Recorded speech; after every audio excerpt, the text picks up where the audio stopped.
Écoutez, j'ai beaucoup, j'ai tellement de choses à vous dire. Vraiment, j'espère que voilà, je ne pourrai pas tout vous dire ce que j'ai à vous dire parce qu'on a des armes nucléaires entre les mains et on ne s'en rend pas compte. Mais j'espère avec l'aide d'Hachem qu'Hachem me guidera pour vous dire exactement ce que vous devez entendre ce soir et qui va vous permettre, voilà, ma prière, je réfléchissais, ma prière pour ce soir, c'est que vous ressortiez d'ici pleine de confiance, pleine d'espoir, pleine d'énergie et que vous sentiez que vous avez quelque chose à accomplir et que vous pouvez faire quelque chose pour que les choses, qu'on puisse manifester l'issue rapidement. Donc c'est vraiment ma prière pour ce soir, qu'on puisse vraiment puiser toutes les forces dans la Torah parce que la Torah, elle est remplie de perles de sagesse et notre histoire, elle a énormément à nous apprendre pour nous aider à surmonter ce qu'on est en train de traverser et surtout à hâter la délivrance. D'accord ? Alors, le titre du cours de ce soir, la victoire n'attend que nous. D'accord ? J'ai bien mesuré chaque mot parce que eh bien, si on se penche sur toutes les histoires dans la Torah où le Ham Israël est sorti vainqueur et a été délivré, et il y en a beaucoup, d'accord ? On comprend quelque chose de très fondamental, que c'est nous qui jouons un rôle déterminant. C'est nous qui faisons l'histoire. Alors, vous allez me dire, on subit un peu l'histoire aussi, hein ? D'accord ? Alors, vous allez me dire, c'est Hachem qui décide tout. Oh là là, j'ai des revenantes ce soir, beaucoup. Vous allez me dire, on subit un peu l'histoire, on n'a pas demandé à ce qui nous arrive, ce qui nous est arrivé, etc. Mais en fait, il faut comprendre. Et on va remettre en place plein de concepts et de notions tellement importantes qu'on va essayer de mieux définir et de mieux comprendre. Parce que tous les cours qu'on a pu faire dans le passé, je dis souvent, les tragédies, c'est pas le moment où on remet sa foi en question, c'est le moment où on la met vraiment en pratique. Et aujourd'hui, on doit essayer voilà, tout ce qu'on a accumulé comme connaissances, comme Torah, tout ce qu'on sait, et bien aujourd'hui, on doit essayer de mettre en action toute cette Torah et on doit essayer de comprendre qu'est-ce que ça signifie maintenant la Emouna et qu'est-ce que ça signifie maintenant être dans le Bitachon et qu'est-ce que ça signifie l'espoir pour le Ham Israël. D'accord ? Je vous dirai à la fin, on va lister un petit peu ensemble. Au début, je me suis dit, est-ce que je construis mon cours en vous donnant toutes les armes nucléaires dont on dispose et on va toutes les définir, on va voir comment on va les sortir. Ou bien je pars sur un thème, et c'était très difficile pour moi de choisir. Au final, on va le faire comme ça. Déjà, on va redéfinir les concepts et ensuite, on va essayer de voir dans notre histoire ce qu'on peut apprendre. D'accord ? Alors, je vous ai dit, est-ce qu'on subit l'histoire ou est-ce que nous déterminons la suite de l'histoire ? Alors, c'est vrai, il faut comprendre quelque chose, c'est que, effectivement, Hachem, il a décidé quelque chose. Okay ? C'est pas nous qui décidons ce qui arrive. On pense qu'on subit les événements et souvent, c'est le sentiment d'impuissance, de perte de contrôle, que l'on est à la merci des événements, à la merci des antisémites qui nous font paniquer. D'accord ? C'est cette idée-là. Alors, il faut replacer les choses en disant que Hachem, c'est exactement où il veut nous emmener, qu'effectivement, c'est lui qui décide qu'il a un objectif qui est tov, qui est bon, d'accord ? Que nous, on ne le voit pas maintenant, mais il est tov, il est bon. On doit être convaincu que la finalité, que l'issue, elle est bonne, d'accord ? Mais le chemin que nous allons emprunter, et ça, c'est très important, essayez de comprendre ce que je suis en train de vous dire là. Le chemin que nous allons emprunter, est-ce qu'il va être yachar, on va aller directement à l'objectif qui, lui, est bon, d'accord ? Ou bien, ça dépend que de nous. Est-ce qu'il va être long ? Est-ce qu'il va être court ? Est-ce qu'il va être semé d'embûches ? Est-ce qu'il va être difficile ? Ça, c'est nous. Ça, c'est entre nos mains. Est-ce que vous comprenez la nuance ? Ça veut dire qu'Hachem, il décide de ce qui doit arriver dans le monde. Il a un objectif dès le départ. D'accord ? Il sait où il veut nous emmener. Maintenant, comment il va nous y emmener ? Ça dépend de nous. Quand c'est arrivé ce qui est arrivé, d'accord ? Hachem, il avait un objectif. Maintenant, l'objectif, il est bon. Mais ce qui arrive, c'est difficile. Maintenant, comment on sort finalement de cette difficulté? Comment on sort de ce mauvais décret? Parce qu'en soi, oui, il y a eu des choses difficiles, d'accord, qui se sont abattues sur nous. Et il y en a encore, mais on voit beaucoup de lumière, d'accord? Mais ok, il y a des choses difficiles. Maintenant, comment finalement on actionne, on met en marche la machine pour manifester l'issue? L'issue en elle-même, on sait qu'elle est bonne. Ça, c'est déjà un prérequis qu'on doit avoir dans notre tête. On a vu à travers toute l'histoire, et ça, c'est une conviction qu'on doit avoir. Comment, aujourd'hui, mesdames, j'aimerais vous dire, comment on garde l'espoir? Comment on reste dans l'espoir? Comment on ne se laisse pas envahir par la peur? Comment on ne laisse pas le sentiment d'insécurité s'installer en nous? Comment on développe la confiance? C'est à ces questions qu'on veut répondre, d'accord? Déjà, le premier point absolument essentiel, c'est déjà de se rappeler que, déjà, pourquoi les choses difficiles arrivent. Déjà, pourquoi tout ce qui arrive dans la vie, ça arrive. C'est quoi le but, finalement, de notre venue sur cette terre? C'est quoi le but des difficultés? Est-ce que vous savez? D'accord. En fait, c'est quoi le but des difficultés? C'est de faire d'Hachem une réalité dans notre vie. Ça veut dire, mais en quoi la difficulté, elle m'aide à faire d'Hachem une réalité dans ma vie? C'est quoi le but de ce monde? C'est de réussir à faire d'Hachem une réalité dans mon existence. Oui, c'est de réussir à me connecter. Quand je vous ai parlé de victoire, victoire, c'est Netzach, oui? Et c'est la même racine que Nitzachon. C'est quoi? C'est l'inverse plutôt. Nitzachon, c'est la victoire, et Netzach, c'est éternel, d'accord? Eh bien, en fin de compte, pour pouvoir sortir gagnant, il faut se reconnecter à la part d'éternité qui est en nous. C'est quoi la part d'éternité qui est en nous? C'est Chelak Hashem. Et c'est quoi Chelak Hashem? C'est se reconnecter à Kadosh Baruch Hu. C'est quoi le but des difficultés, de toutes les souffrances? C'est de réussir à replacer Hashem dans notre vie, à reconnaître Hashem dans le monde, à faire de lui une réalité.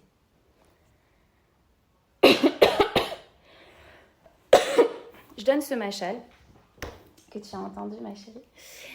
Ce machal qui m'est revenu au moment où il y a eu les événements. La première chose, je me suis réveillée avec cette image-là dans la tête, que j'avais entendue il y a très longtemps et que je ne comprenais pas très bien à l'époque.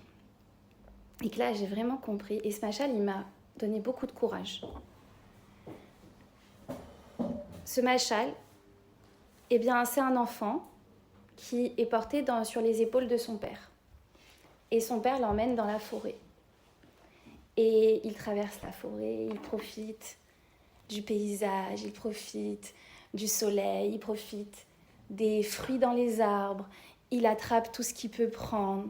Et son père, lui, est dans la forêt, il pousse tous les obstacles, il repousse toutes les embûches, il gravit les pierres, enfin tout ce qui peut être difficile. Et à un moment donné, sur le chemin, il y a une personne qui vient et qui rencontre donc ce père et cet enfant et qui s'adresse directement à l'enfant. Et il lui dit « Où est ton père ?» Et l'enfant lui répond « Mon père? C'est qui mon père? Je ne le connais pas. » En fait, l'enfant n'avait même pas conscience qu'il était porté sur les épaules de son père.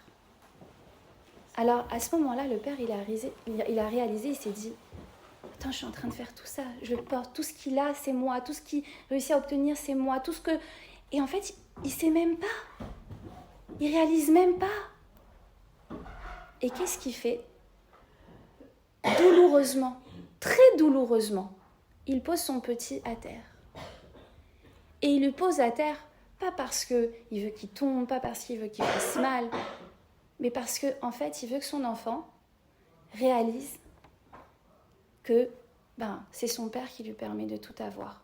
Et en fin de compte, il veut mettre son père face à lui. Parce que tant qu'il n'est pas face à lui, il ne peut pas le voir. Mais ça ne veut pas dire que ce père, il a envie que son enfant se fasse mal. Cependant, au moment où l'enfant il rencontrera des difficultés, au moment où il va tomber, il a deux choix. Soit de reconnaître qu'il y a son père à côté de lui et de se dire « Mais t'es là, papa, s'il te plaît, aide-moi, sauve-moi, tends-moi la main. » Et en fait, le père n'attend que ça. Lui, tout ce qu'il veut, c'est aider son enfant. Tout ce qu'il veut, c'est le porter. Tout ce qu'il veut, c'est l'accompagner. Et au moment même où il va se tourner vers lui, à l'instant même où il va réaliser, tout de suite, il va sauter pour le prendre. Est-ce qu'un père, il va laisser son enfant tomber alors qu'il se tend et il lui demande de l'aide? Est-ce que c'est possible? Donc en fait... Et à la fois, pour que l'apprentissage de l'enfant se fasse et que son éducation se fasse, il faut qu'il ait conscience des difficultés de la vie. Pour se connecter, exactement, et pour se trouver lui-même aussi. Parce que pour trouver notre part éternelle, merci Sandra, pour trouver notre part éternelle, le Netzar qui est en nous, d'accord, cette part d'Hachem qui est en nous, ce Chelek Hachem, eh bien on a besoin de se confronter aux difficultés de la vie. Parce que c'est à travers les difficultés qu'on va chercher les ressources profondes qu'on a à l'intérieur de nous et qu'on va comprendre toute la lumière qu'on a en nous et toute la force qu'on a en nous. Et que si on n'était pas passé par là, on n'aurait jamais pris conscience de ce qu'on pouvait faire. Et on le voit avec Am Israël. Oh, quelle lumière! Moi, je ne peux pas vous dire comment ça m'émeut. Quand je vois... Mais je me dis, en fin de compte, la Neshama du Am Israël, elle est tellement belle. Elle est tellement pure. Pourquoi elle a besoin de ça pour scintiller? Pourquoi elle a besoin de ça pour briller? Je vois des personnes qui n'ont aucune base de Torah, rien. Et je vois comment ils parlent. Je ne sais pas si vous avez vu des rabbinites qui ont fait 50 ans d'études de Torah. Je ne sais pas comment vous expliquer à travers l'épreuve, la Neshama qui est en train de s'exprimer. Est-ce que vous avez vu cette femme à la Knesset qui a parlé de cette maman, la maman de l'otage? Je me suis dit, mais c'est qui cette femme? Elle n'est pas du tout pratiquante, etc. Mais en fait, à ce moment-là, dans l'épreuve, on dit que Am Israël, c'est malheureusement, on est comme l'olivier. On a besoin d'être pressé pour sortir le nec plus ultra. D'accord? Et c'est malheureux, mais c'est une réalité. Ça veut dire avant ça, on s'entre-déchirait. Et là, aujourd'hui, on voit une ardoute dans Am Israël. Mais c'est tellement extraordinaire de voir cette Neshama comme ça se réveiller. C'est tellement extraordinaire. Mais on ne veut pas que ça arrive comme ça. On a toujours été ingrat dans le désert, avec la malle, avec tout, on a été ingrat toujours. Avec Moshe Rabbeinu, avec... Donc en fait... Mais en fait, moi ce que je veux, c'est qu'aujourd'hui, on n'essaye pas de chercher les causes. Non, mais ce que je veux dire, c'est important, parce que tu as tout à fait raison. Mais on ne va pas essayer de s'arrêter sur les causes, parce que ça, on ne peut pas rentrer dans les Cheshbonot d'Hachem. On ne peut pas rentrer dans ces comptes-là. D'accord? C'est tellement... Nous, on s'inscrit dans une chaîne millénaire qui commence depuis bien avant Avraham Avinu jusqu'à aujourd'hui. Et on s'inscrit dans une histoire qui si tu veux, c'est des maillons qui s'enchaînent. Et on ne peut pas comprendre toute l'histoire et pourquoi, quand ça arrive, comment ça arrive, etc. Il y a des choses qui sont vraiment au-delà de notre entendement. Mais ce qu'on va essayer, mais tu as raison dans le fond. Il faut maintenant essayer de se concentrer. C'est pas l'ama, pourquoi, mais c'est l'ema, vers quoi ça m'emmène. Et qu'est-ce que nous, on peut faire à notre niveau? Et c'est ça qui va nous redonner, qui va nous redonner la confiance. Je vous ai dit, aujourd'hui, on va essayer de définir bien les concepts. Excusez-moi, je suis un peu malade. Les concepts, déjà, le concept d'espoir dans la Torah. Et pour le Ham Israël, qu'est-ce que ça signifie? L'espoir, c'est pas seulement avoir foi en l'avenir. Parce que vous allez me dire, si je vous dis ayez de l'espoir, d'accord? Comment vous avez de l'espoir? Vous dites, c'est quoi l'espoir? C'est j'ai foi en l'avenir, comme je vous ai dit, que l'issue est bonne et qu'on va gagner. Oui, de toute façon, on a toujours gagné. On continuera à gagner, on va se relever. Ça, c'est évident qu'on va se relever, d'accord? L'histoire nous l'a prouvé, toutes les plus grandes puissances se sont prises à nous. Elles font partie de la poussière, elles n'existent plus, ces puissances. Et Am Israël, il se maintient encore aujourd'hui fort, d'accord, avec sa Torah éternelle, ok? Donc ça, on sait qu'on va s'en sortir. Maintenant, Quand? Comment? Au prix de quoi? De combien de pertes? C'est ça la question. C'est ça qui nous fait peur à tous. D'accord? Bon, il y en a peut-être que parfois, ils n'ont même pas le préalable qu'ils vont gagner. Bon, maintenant, on sait qu'on va gagner. On le sait, ça. Maintenant, quand? Comment? D'accord? Je voudrais revenir sur ce concept d'espoir. L'espoir, c'est pas seulement de croire que l'avenir sera meilleur et d'avoir foi en l'avenir. C'est très important ce que je vous dis là, retenez bien. L'espoir, c'est être certain que je peux faire quelque chose pour que l'avenir soit meilleur.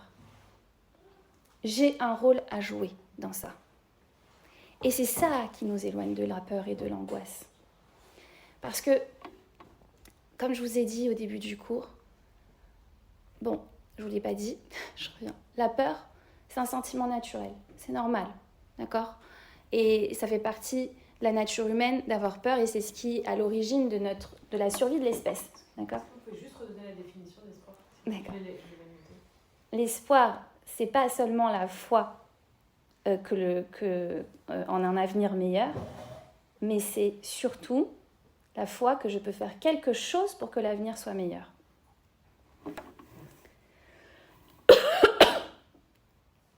J'étais en train de dire quoi juste après? La peur. Merci beaucoup. Ça montre que vous suivez. La peur.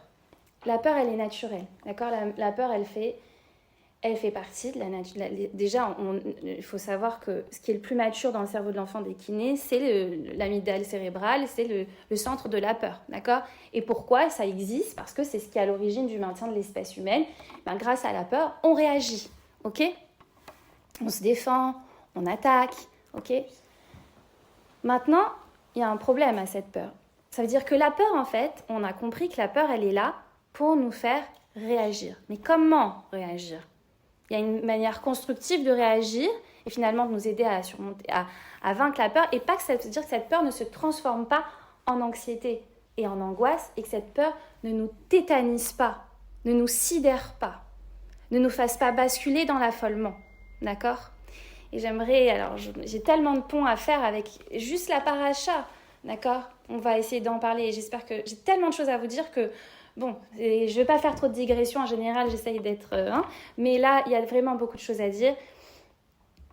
Avec la paracha de la semaine, comment Lot, il s'en sort? Pourquoi Lot, il s'en sort? D'accord? Et c'est quoi les conseils? Qu'est-ce que lui dit l'ange? Il dit, regarde devant toi. Mais surtout, ne regarde pas derrière toi. Et si tu regardes derrière toi, qu'est-ce qui se passe? Elle s'est transformée. Comment elle s'est transformée? En statue. En statue de sel. D'accord? Il y a énormément de choses à dire sur ça. Mais déjà, vous comprenez l'idée. D'accord? Il ne faut pas que la peur, elle nous sidère. Il ne faut pas qu'elle nous fige. La peur, elle est là pour nous faire réagir. Il faut comprendre comment elle doit nous faire réagir. Ok? Et il faut comprendre que pour vaincre la peur et pour vaincre le sentiment d'insécurité, donc la peur, elle est normale. Maintenant, on a un devoir, que des revenantes, on a un devoir de vaincre ce sentiment d'insécurité. Et comment on va surmonter ce sentiment d'insécurité? En ayant un rôle à jouer, parce qu'on reprend le pouvoir sur les choses. On comprend qu'on peut maîtriser l'histoire. Et ça, c'est ce qui va nous permettre, eh bien finalement, de surmonter la peur, la sublimer et surtout de la transformer en une foi inaltérable. Et c'est ça que j'espère vraiment que vous allez ressortir avec cette confiance-là. Amen, Kenny Radson. Alors, on a dit, eh bien, on a déjà défini ce que c'est l'espoir. D'accord? Avant de bien entrer en profondeur dans ce concept d'espoir, je voudrais redéfinir ce que c'est la Emouna. Mesdames, qu'est-ce que c'est la Emouna? Est-ce que la Emouna, c'est croire que tout va aller bien? Parce que moi, j'entends beaucoup de gens qui disent « Je crois en Hachem, j'ai foi en Hachem, mais ça ne m'empêche pas d'avoir peur. » Pourquoi ça ne m'empêche pas d'avoir peur? Dites-moi, parce que je suis sûre qu'il y en a beaucoup qui pensent comme ça. Pourquoi ça ne vous empêche pas d'avoir peur? Parce qu'on voit que... Il y a des choses... Parfois, Hachem, il fait du mal, on ne sait pas pourquoi, on ne comprend pas, mais ça existe. Exactement. En fait, tu te dis, ok, j'ai foi en Akadosh Baruch Hu, je sais que c'est lui qui contrôle les choses, je sais que rien ne peut... Alors, je redéfinis. Emouna, c'est quoi? C'est être convaincu qu'Hachem contrôle le monde et tout ce qui se joue dans le monde. que tout a un sens, ça c'est très très important, d'accord, de remettre du sens dans ce qui se passe, que tout est pour le bien, que c'est le maître de toutes les forces, qu'il peut tout, mais il y a un autre point. Tu disais, il y a des choses quand même difficiles qui arrivent, d'accord? Et pourquoi, quelque part, ça m'a rasvé shalom, ça ne nous arriverait pas à nous? C'est ça aussi la question.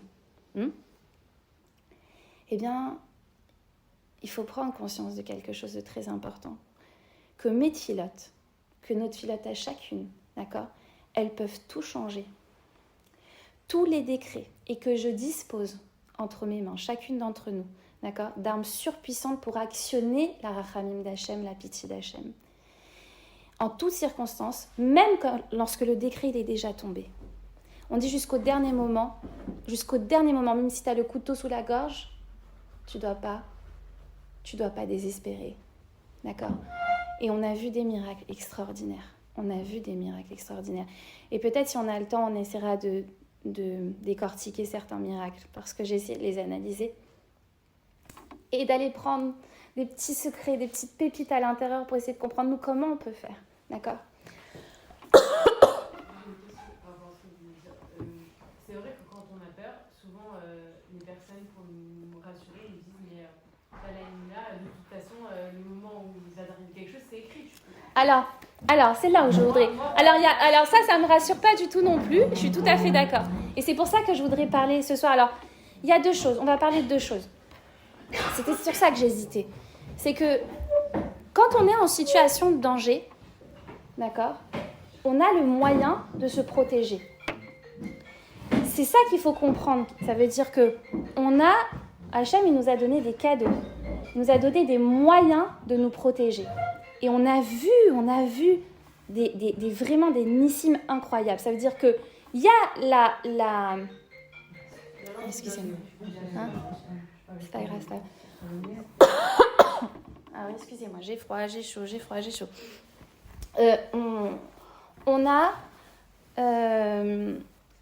On peut actionner un bouclier protecteur. D'accord? On va en parler. Mais on va aller doucement. Vous avez 3 heures ce soir? Bon. D'accord, ok.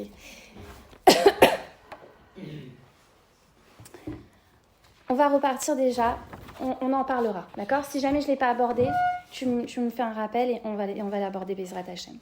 Déjà, j'aimerais qu'on reparte sur cette notion d'espoir.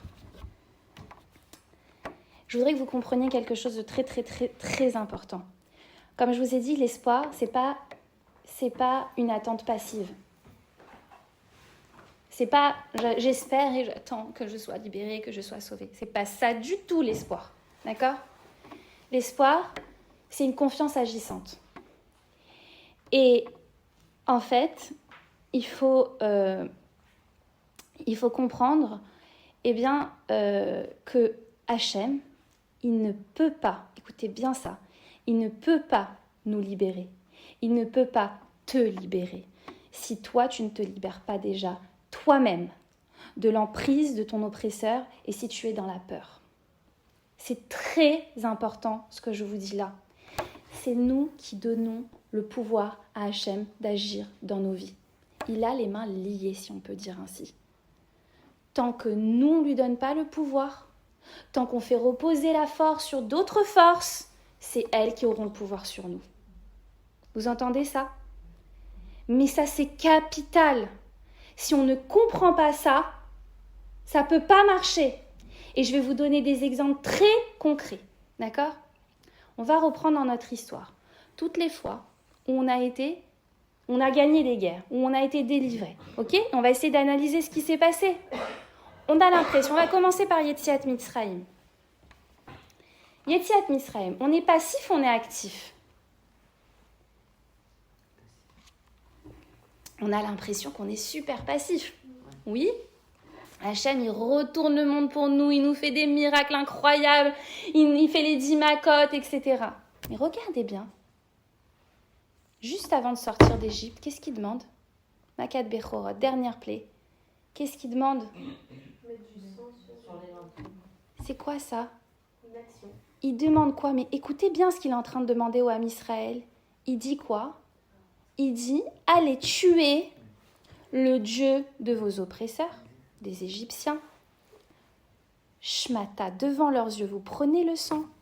Tiens, vous mettez sur la porte, le linteau de la porte. Pourquoi on doit faire ça? Parce qu'il devait, grâce à ça, il allait reconnaître les maisons de Am Israël, enfin les descendants d'Abraham, Yitzhak et Jacob, et les maisons des Égyptiens. Dites-moi, Hachem, il a besoin de ça pour nous reconnaître? Hachem, il a retourné le monde pour nous. Vous êtes d'accord? Il a besoin qu'on fasse ça? Et je vais vous dire autre chose. C'est pas cruel de demander ça. Mais vous vous rendez compte, c'est quoi comment c'était insurmontable? Mais la terreur il faut se rendre compte, ça fait 2 ans, 10 ans qu'on est esclaves, que c'est nos bourreaux, qu'on a la peur au ventre dès qu'on le voit. Là, c'est même pas simplement qu'on va devant lui. C'est qu'on on prend son Dieu, on l'égorge, on prend le sang, on le met sur sa porte. Et aujourd'hui, on est en train de rentrer les mezuzot. Je suis en train de vous dire, ça veut dire, c'est pas simplement que, ils doivent aller et dire au baba, il y a Hachem, il m'a sauvé. Non, il faut qu'ils aillent et ils prennent le sang, ils attachent l'agneau à leur lit, au pied de leur lit, et devant tout le monde, devant leurs oppresseurs, ils font ça. Alors vous allez me dire, mais attends, avec les miracles qu'Hachem il a fait, c'est pas si dur? Vous croyez que c'est pas dur? C'est insurmontable. Et pourquoi Hachem il leur demande ça? Hein? Pour être dans l'action. Ouais, c'est ça. C'est pas simplement pour être dans l'action. Regardez comme c'est ce que je vous ai dit. C'est ce que je vous ai expliqué. C'est que si toi tu t'étais pas déjà libéré dans ta tête, personne peut te libérer. Personne peut te libérer. Tu vas sortir de Yetziat Mitzrayim, oui, mais tu seras esclave à jamais. Comment on est passé de, esclave, opprimé pendant je ne sais combien de temps, à fils de roi qui détient le joyau du monde? Vous croyez qu'on fait ce 360 degrés comme ça? Vous croyez qu'il suffit qu'Hachem il nous libère passivement, qu'on n'ait aucun rôle à jouer et qu'on peut devenir un roi? Vous avez déjà vu un esclave qui est devenu un roi? Non, il restera esclave toute sa vie. Tu peux l'habiller avec les plus grands et plus beaux habits, etc. Ça restera un esclave. C'est son identité. Hachem, il veut qu'on s'affranchisse. Mais pour ça, on doit jouer un rôle. Et on doit déjà s'affranchir nous-mêmes. Est-ce que vous comprenez cette idée-là? Comment elle est fondamentale? C'est que Hachem, il n'avait pas besoin de nous pour nous repérer, pour nous libérer. Il aurait pu le faire. Et vous savez, c'est marqué. Et ça dépend les méfarchim. Il y en a qui disent c'est un cinquième, il y en a qui disent voilà, 1/50 seulement des bénis Israël qui ont pu sortir d'Égypte. Est-ce que vous le savez ça? Vous allez me dire mais comment c'est possible? 10 makot, 10 plaies incroyables. Hachem il a fait ça, c'est pas pour un 5e ou même pour un 50e. Oui ou non? Il a fait ça pour tous nous libérer. Il veut tous nous libérer. Mais pourquoi il n'y a eu que ça qui sont sortis? Parce qu'il y en a qui n'étaient pas prêts à sortir. Pourquoi? Parce qu'il y en a qui sont restés enfermés. Ils n'ont pas cru en cette possibilité de délivrance. Ils n'ont pas cru, ils n'ont pas pu se projeter. Et vous savez, au moment de la traite des Noirs, au moment de l'abolition de la traite des Noirs, eh bien, on leur a dit, ça y est, vous êtes libres. Ben, vous savez ce qui s'est passé? Il y en a plein qui n'ont pas voulu. Ils se sont dit, ok, je suis libre, mais je veux rester serviteur, esclave. Hein? Mais c'est pas qu'ils étaient bien. C'est pas qu'ils étaient bien. C'est pas qu'ils étaient bien, c'est qu'ils se sont dit, ok, je suis libre, mais pour faire quoi? Mon identité, c'est d'être esclave. J'ai toujours vécu comme ça. Et je suis libre pourquoi? Je suis libre pourquoi? Et en fait, ils n'ont pas réussi à se projeter dans cette autre vie. Ils n'ont pas réussi à être autre chose que ça. Hachem nous a donné des cadeaux extraordinaires. Non seulement il nous a aidés à nous affranchir avant, et il l'a fait pour nous, rien que pour nous, pas pour lui. Mais en plus, il nous a donné un sens à notre libération. Il nous a donné la Torah, une mission de vie. Comprenez? Donc, première chose capitale. Hachem, ne peut pas nous libérer, ne peut pas nous protéger, ne peut rien faire tant qu'on ne lui donne pas tout le pouvoir. Et tant qu'on ne s'affranchit pas nous-mêmes de nos peurs. D'accord ?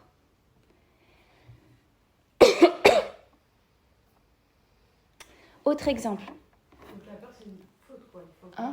vraiment- la peur, C'est pas que c'est une faiblesse. Ouais. c'est pas simplement que c'est une faiblesse. C'est bien plus que ça. C'est une paralysie. C'est bien plus que ça. Et en fait, c'est pas la peur en soi, c'est l'anxiété, l'angoisse. Parce que la peur, je vous ai dit, c'est un sentiment naturel, mais qu'il faut transformer. C'est bien plus que ça. C'est que la peur, elle empêche l'issue de se manifester. C'est-à-dire même ce qui est le bien qui doit arriver. Hachem, il te réserve du bien. Il veut tout te donner. Il attend que ça de te le donner. Karen, tu me dis si je me trompe, la peur, on l'éprouve toutes, mais elle est passagère. Elle doit durer 1 minute. Exactement. 5 minutes, on l'éprouve toutes. Exactement. L'anxiété, c'est quelque chose dans lequel tu t'enfonces et tu as peur et tu es paralysé. Exactement. La peur, c'est une émotion. Exactement, Sandra. J'ai fait... Et du coup, voilà, en fait, Exactement. une petite peur passagère, Alors, c'est en paralysant. psychologie, alors bon, sans rentrer dans les détails parce qu'il y a tellement déjà de choses à dire, mais j'ai fait une intervention pour les jeunes filles dans les écoles, juste en tant que psychologue. Juste la différence entre une peur et un sentiment. La peur, c'est une émotion. Une émotion et un sentiment. La peur, c'est une émotion. Les émotions sont naturelles. Elles sont là, elles surviennent sans qu'on les contrôle, d'accord ? Mais elles sont censées, c'est comme une vague, elles sont censées venir et passer, d'accord ? Quand est-ce que ça se transforme en sentiment et que ça s'installe ? À partir du moment où on alimente des pensées sur cette émotion. Et les pensées, on a le contrôle dessus. Vous comprenez la différence ? Voilà, bon. Ça c'est... Alors, juste pour revenir à ce qu'on était en train de dire, excuse-moi. Parce que comme j'ai pas tout écrit de ce que je voulais dire, du coup, il faut que je garde le fil. J'étais en train de dire quoi juste avant ? On ne peut pas nous libérer tant que nous-mêmes, on ne peut pas libérer de la peur. Je disais que c'est plus que ça, en fait. Je disais que c'est plus que ça. Ça veut dire que c'est pas seulement que c'est une avéra, la peur. C'est que la peur, elle l'empêche. Hachem, il veut tout nous donner. Hachem, il attend que ça, de nous donner tous les cadeaux qu'il nous réserve. Mais il ne peut pas nous les donner tant qu'on ne lui en donne pas le pouvoir. Et quand on est dans la peur, on bloque. On bloque les cadeaux qu'Hachem il nous réserve. On bloque ce qu'il a envie de manifester à travers ça. C'est comme pour la sortie d'Égypte. Ça veut dire il fallait faire cette action. Tant qu'on n'avait pas fait ça, qu'on ne s'était pas libéré, qu'on ne lui avait pas donné notre confiance, il ne pouvait pas. Et il y en a plein qui sont restés coincés. Vous comprenez ? Alors, donc c'est notre foi et notre confiance qui nous libèrent. C'est pas j'ai foi pour moi et j'ai confiance pour me faire du bien. C'est que je comprends qu'en fait, la confiance, c'est ce qui actionne la suite de l'histoire. C'est toi qui fais la suite de l'histoire. À chaque instant, on a la possibilité de croire. En fait, la vie, c'est que ça. C'est que ça. Elle veut nous faire douter. Et à chaque instant, on a la possibilité d'agir en confiance ou d'être dans la... ou de douter, en fait. Et d'avoir peur. Et sauf qu'on ne comprend pas que confiance égale issue et peur, tu recules l'échéance. Tu recules l'échéance. Est-ce que vous comprenez ? Et ça, mais j'ai tellement d'exemples à vous donner dans la Torah. J'ai tellement d'exemples avec Yosef, avec tous. Pourquoi Yosef, on a 2 ans de plus en prison au moment où il a répété 2 fois ? Bon, il y a tellement de choses à vous dire sur ça. Mais on ne peut pas tout détailler là maintenant. D'accord ? On va continuer. On a dit, donc, première, il veut les faire sortir d'Égypte. Déjà ça. Ensuite, qu'est-ce qui se passe ?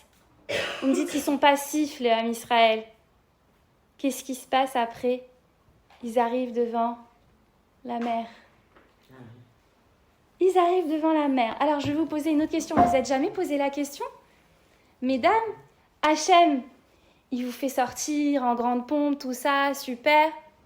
Puis d'un coup, tu te retrouves face à la mer, derrière toi, les Égyptiens qui te talonnent, d'accord ? Et qu'est-ce qui se passe ? Vous vous dites pas, mais attends, Hachem, depuis le départ, il a prévu de leur ouvrir la mer. Oui ou non ? Depuis le départ, il a prévu de les libérer. Mais la mer, elle s'ouvre toute seule. Qu'est-ce qui s'est passé ? Qu'est-ce qui s'est passé? Ils ont prié, il y en a un qui a fait. Regardez ce qui est dit dans le texte. Arrêtez vos prières. Bouge. Mais alors, Narshon Ben Aminadav, ils disent, mais où? Mais où? Devant, c'est la mer. Derrière, mais il n'y a pas d'issue. C'est ce qu'on est en train de vivre là. Il n'y a pas d'issue. On est dans le monde de l'action. Qu'est-ce qu'il fait Narshon Ben Aminadav? Qu'est-ce qu'il fait? Est-ce qu'il a suffi qu'il mette le petit orteil dans l'eau pour qu'elle s'ouvre? Non, pas du tout. Il avance, l'orteil, la cheville, le mollet. Est-ce que je connais toute mon anatomie? Voilà, ça monte. J'étouffe. Alors, il y en a qui disent là, il y en a qui disent que c'était jusque là. Et là, la mer, elle s'ouvre. Est-ce que c'est cruel? Vous allez me dire, qu'est-ce qui se passe? Pourquoi Hachem t'ouvre pas avant? Ça va, il a déjà mis le pied dedans. C'est comme s'il fallait actionner un bouton. En fait, par cet acte, il a actionné un bouton. En fait, il faut comprendre que l'action, à ce moment-là, cette action de confiance, c'est la manifestation réelle de notre foi. Parce que c'est facile de dire j'ai foi en Hachem. C'est très facile. Au moment où tu agis et tu y crois, en fait, tu défies la réalité. Ta réalité, c'est plus ça, c'est plus la mer, c'est plus les Égyptiens, il n'y a que Dieu. Enod milvado. C'est lui ma réalité. Je la fais tellement vraie, elle est déjà devenue une réalité chez moi, elle peut devenir une réalité dans le monde. Et il faut comprendre ça, c'est que, en fait, on ne comprend pas.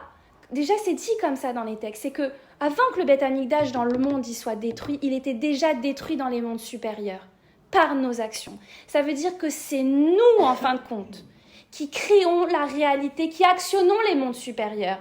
Et cette réalité qu'on a créée dans les mondes supérieurs, elle va se répercuter dans ce monde-là. Vous comprenez ça? C'est ça la Magen David. La Magen David, c'est quoi? C'est un triangle qui est tourné vers le haut et un triangle qui est tourné vers le bas. Tu agis et tu crées une réalité dans les mondes supérieurs. Et cette réalité, elle se retourne vers toi. Est-ce que vous comprenez ça? C'est notre symbole. C'est ça notre identité. On va créer cette réalité. Mais il faut la créer déjà nous. Et en fait, vous allez me dire, mais comment c'est trop dur? C'est là en fait, Nitzachon, Netzar, ton éternité. C'est au moment où tu te connectes à cette part éternelle qui est en toi. On a un pouvoir, mesdames. Je veux vraiment que vous réalisiez ça. On a un pouvoir incroyable à l'intérieur de nous. Chacune d'entre nous. Et il faut se dire qu'en fait, c'est nous qui créons cette réalité. On peut créer cette réalité.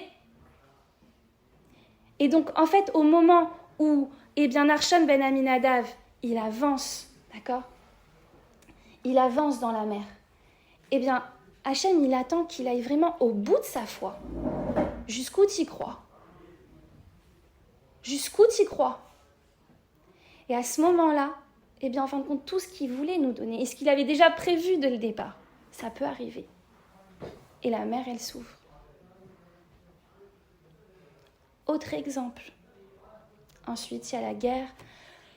Excusez-moi.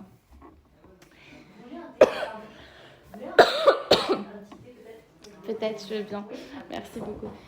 Il y a la guerre contre Amalek. Alors, cette guerre contre Amalek, elle est incroyable. Parce que si je retrouve quelque chose dans tout ça, là...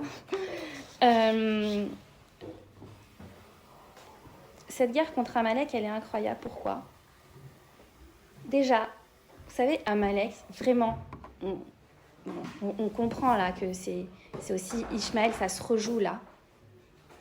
Amalek, quand il vient s'attaquer au Ham Israël, écoutez bien, tout le monde sait que Ham Israël, c'est le peuple d'Hachem surprotégé par Akadosh Baruch Hu. Ils viennent de sortir de Yetziat Mitzrayim, le monde tremble devant le Ham Israël. Il tremble devant le Ham Israël, d'accord? Et Amalek, il décide d'aller l'attaquer. Vous allez me dire, qu'est-ce que vous allez me dire? C'est du suicide. C'est du suicide. Quand ces barbares ils sont rentrés en Eretz Israël, mais c'est du suicide. Qu'est-ce qu'ils attendent? Qu'est-ce qu'ils pensent qui va arriver suite à ça? Est-ce qu'en fait, ils vont pour la cause palestinienne? Est-ce qu'ils sont partis pour sauver leur vie? Pour quoi que ce soit? Pour revendiquer quelque chose? Ils savaient très bien que c'était du suicide. Oui ou non? D'accord. Alors pourquoi ils le font? Le combat du mal contre le bien. Il n'y a pas autre chose. C'est la lumière contre l'obscurité. Il ne pouvait pas supporter Amalek. Il dit, je m'en fiche de mourir. Il s'en fout de mourir. D'accord? Je m'en fiche du moment que je ne fais pas régner la lumière dans le monde. J'en ai rien à faire. C'était ça Amalek.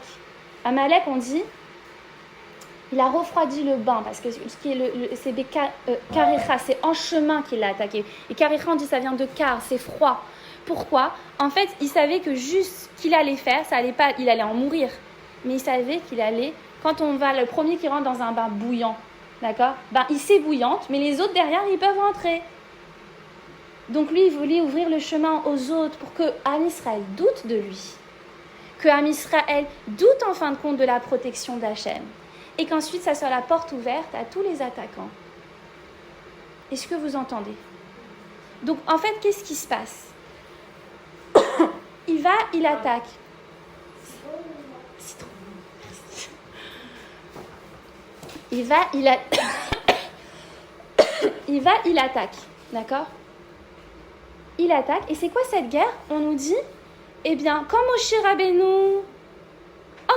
Encore. Quand Moshe Rabbeinu, il levait les mains, il gagnait. Et quand il baissait les mains, il perdait. Ouh là là! C'est quoi? C'est de la magie?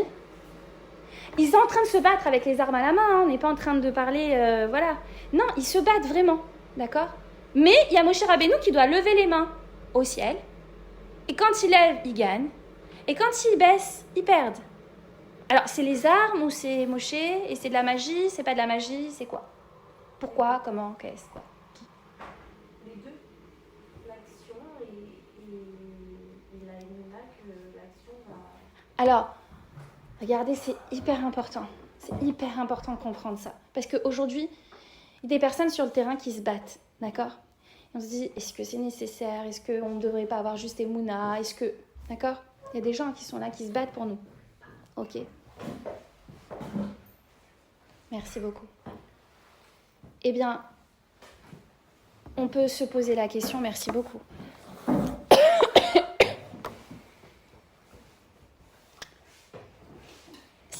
C'est quoi l'idée derrière? L'idée derrière, on comprend, hein, intuitivement, on se dit, quand Moshe Rabbeinu, il lève les mains au ciel, en fin de compte, ça veut dire quand tu es tourné vers Akadosh Baruch Hu et que tu as les mains tendues vers Hachem, Hachem, il combat pour toi. Mais alors, dans ce cas-là, pourquoi combattre? Il a qu'à juste lever les mains. On a juste qu'à tourner les yeux vers Akadosh Baruch Hu. Oui? Hein? Pourquoi? Ah, il ne pouvait plus tenir. Et d'ailleurs, il y avait des gens qui lui tenaient. Tu sais, il venait pour le tenir parce qu'il fallait tenir pendant longtemps comme ça. Hein, et il venait pour lui tenir les mains. D'accord? Parce que nous, sur la durée, dans l'épreuve, parfois, on ne peut pas tenir. On a besoin de soutien. D'accord? Bon.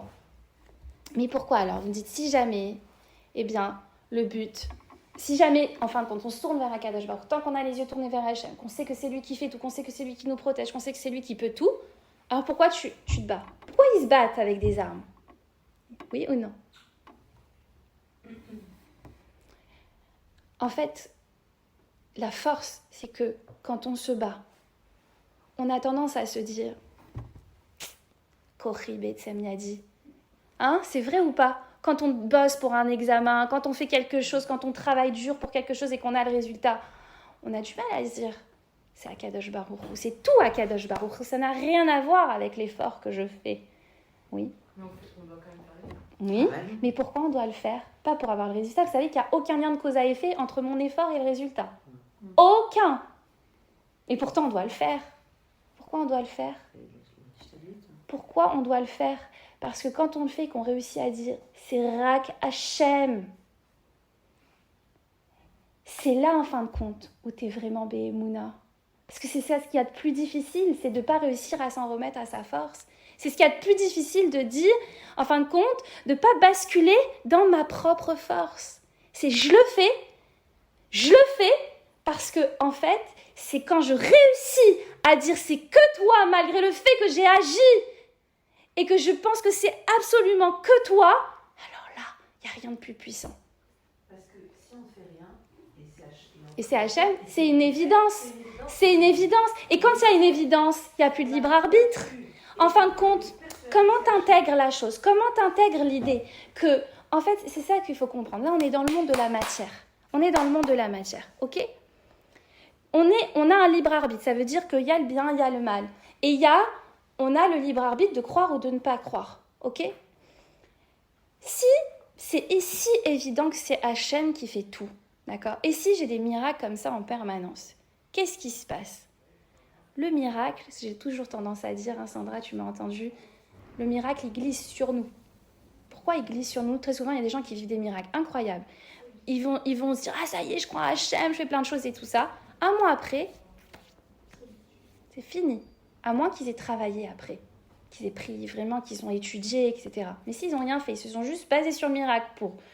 Eh bien, ça disparaît. Pourquoi ça disparaît?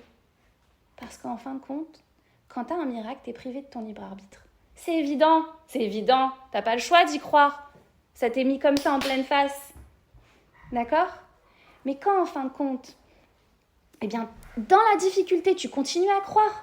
Là, tu t'imprègnes, là, tu te colles à Hachem. Là, en fin de compte, eh bien, ça devient une réalité en toi. Parce qu'en fin de compte, tu surmontes l'illusion. Est-ce que vous comprenez? C'est très profond. Ça veut dire que au moment où on exerce notre libre arbitre et qu'on réussit malgré que tout vient nous dire le contraire, on continue à y croire et on agit avec confiance. D'accord? C'est pas simplement on y croit, mais on prouve qu'on y croit par notre action. Et bien là, en fait, on s'imprègne de cette émouna. Il n'y a pas d'imprégnation sans effort. Il n'y a pas de transformation de notre être sans effort. Tant qu'on ne fait pas un effort, eh bien, on ne change pas.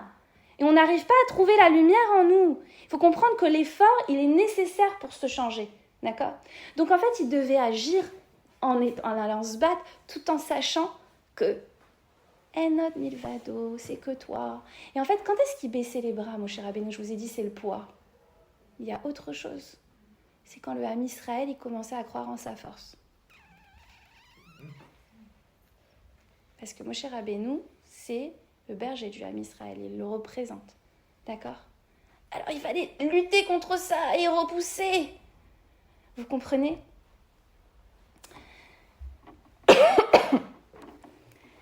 Alors, d'ailleurs, c'est très intéressant parce que on dit Bémicré, micré par hasard, comme en chemin, comme si c'était par hasard. On a ce sentiment quand il y a des choses qui nous tombent comme ça dessus. Quand il y a les antisémites qui commencent à tous se réveiller contre nous, d'accord? On a l'impression qu'on est à la merci du hasard. On est à la merci des antisémites. On est à la merci de tout ça. Et micré le hasard. Retransformer, rien ne se perd, tout se transforme. Soit vous comptez sur le hasard, soit vous remettez les lettres en place. Et c'est quoi? Rak Hachem. Micré, c'est exactement les mêmes lettres. Il n'y a pas d'hasard. Il n'y a aucun hasard. Et il faut, et plus, en fin de compte, c'est toi qui décides de donner le pouvoir. Au hasard ou à Hachem. On continue ou pas? Ensuite.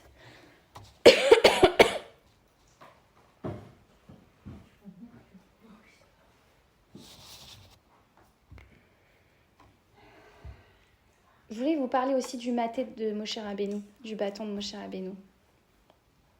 Je veux dire quoi? C'est quoi l'histoire du maté de Moshe Rabbeinu, du bâton de Moshe Rabbeinu? Moi, quand j'avais lu ça, c'était de Rav Akiva Tatz. Je trouve ça extraordinaire ce qu'il dit là, avec le maté de Moshe Rabbeinu. Je me suis toujours posé la question, c'est quoi ce bâton de Moshe Rabbeinu? C'est le bâton du Seigneur des Anneaux, on a besoin d'une baguette magique, On n'a jamais vu ça dans la Torah, il n'y a rien de magique, d'accord? C'est quoi ce bâton qui se transforme en serpent? Et regardez comme c'est très, très, très beau. Le maté de Moshe Rabbeinu, le bâton de Moshe Rabbeinu, le maté, c'est quoi? Le maté, c'est un bâton. Un bâton, par essence, c'est quoi? C'est la rectitude, c'est droit. Et on dit que le bâton de Moshe Rabbeinu, c'est le projet divin. Le projet divin, il est yachar, il est droit, il est bon. D'accord? Et le bâton de Moshe Rabbeinu, ça veut dire qu'Hachem, il nous mène quelque part. Il a une destination. Et normalement, on aurait dû y arriver très rapidement depuis longtemps. D'accord? Par contre, tant que le bâton de Moshe Rabbeinu, il est dans la main de Moshe, c'est un bâton. D'accord? Tant qu'il est connecté. Connecté à quoi? À Hachem. Il a du sens, ce bâton. D'accord? Tu lâches, tu le jettes à terre. Tu le déconnectes de sa racine, tu le déconnectes de sa source de vitalité, tu le déconnectes d'Hachem, le projet divin. Ouh là là! Il se transforme comment? Il devient quoi?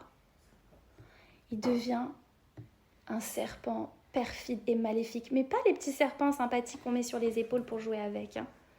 Vous savez, les serpents qui sont décrits, c'est vos pires cauchemars. Et je crois que les films d'horreur, ils puisent dans la Torah pour pouvoir faire leur truc. D'accord? Donc c'est le force du mal, la sorcellerie. Ça veut dire, c'est pas ça. C'est que, en fin de compte, ça devient le serpent le plus maléfique qui puisse exister. D'accord? Même on dit que comparé au serpent de Moshe Rabbeinu, les autres serpents, il les a tous avalés. Il était 10 fois plus gros, 10 fois plus puissant, 10 fois. C'était vraiment une image, terrorisante, tout ce qu'on peut. En fin de compte, c'est quoi cette idée? Tes pires peurs, quand tu déconnectes, en fin de compte, il faut comprendre quelque chose. Quand on regarde les choses sans le prisme d'Hachem dans nos vies, alors là, on peut avoir peur. On peut avoir très, très peur.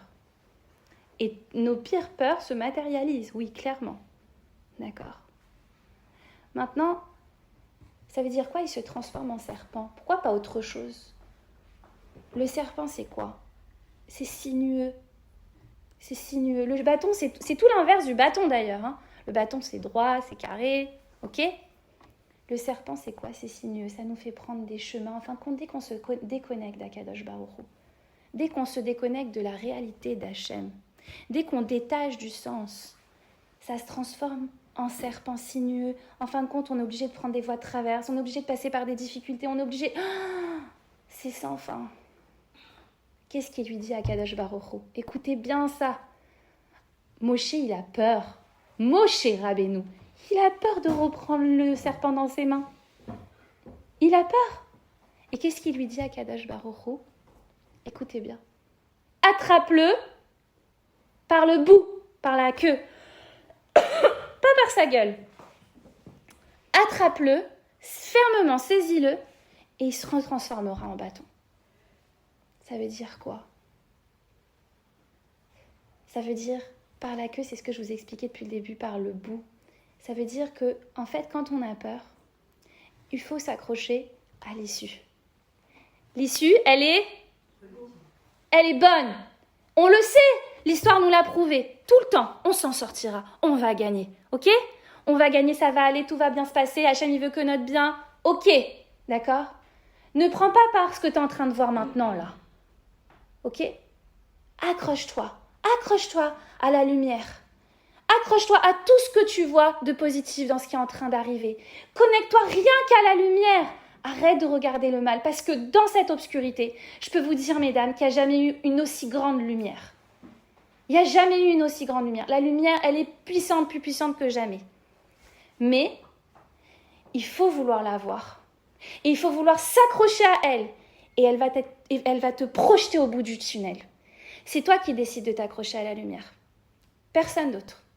Et en fait, quand tu t'accroches à la lumière, quand tu t'accroches au bout, quand tu t'accroches au dessein d'Hachem. Parce que le bout, ça veut dire, c'est la finalité, c'est le dessein d'Hachem. Le dessein d'Hachem, il est tov, il est bon. D'accord? Il te veut du bien, il veut te faire sortir du bien de tout ça. Et ça va venir. D'accord? Attrape-le par le bout, crois en ce bout-là. Attrape-le. Comment tu agis parce que tu crois en cette finalité. Tu crois que c'est pour le bien. Tu sais que c'est pour le bien. Tu sais qu'il n'y a que de la lumière derrière. C'est ça, hein, l'arc-en-ciel. Pourquoi le Maboul il a été remplacé par le signe de l'arc-en-ciel? Écoutez ça. L'arc-en-ciel, c'est quoi? C'est en fait le soleil qui est derrière les nuages. D'accord? Il y a un grand soleil. Il est derrière les nuages. Et en fait, la lumière du soleil, elle va venir taper dans l'eau qui est à l'intérieur des nuages. D'accord? Et en fin de compte, l'eau, elle va décomposer le prisme de la lumière en ce qu'on voit de l'arc-en-ciel. Ok? Quand en fait, il y a cet arc-en-ciel qui ressort, d'accord? Qui ressort. En fait, nous, on ne voit pas le Shemesh qu'il y a derrière. On ne voit pas qu'il y a un grand soleil derrière tous ces nuages. On ne voit pas. Oui, on est d'accord? Vous savez que la réalité physique des nuages, elle n'existait pas avant le Maboul. Ok? Il y a des nuages. Ils sont opaques, très opaques. D'accord? Mais on ne voit pas le soleil derrière. Mais par contre, on voit des rayons qui sortent. Et s'il y a des rayons, c'est qu'il y a le Shemesh derrière. C'est qu'il y a le soleil derrière. Et qu'il est très puissant. Oui, on voit les nuages maintenant. Mesdames, on voit les nuages. Mais on voit aussi les rayons qui en sortent. Accrochez-vous aux rayons. Accrochez-vous aux rayons. Il y en a tellement. Il y en a tellement. C'est des rayons ultra puissants. Et vous allez voir qu'ils vont vous projeter derrière la lumière. Elle est très grande, la lumière. D'accord?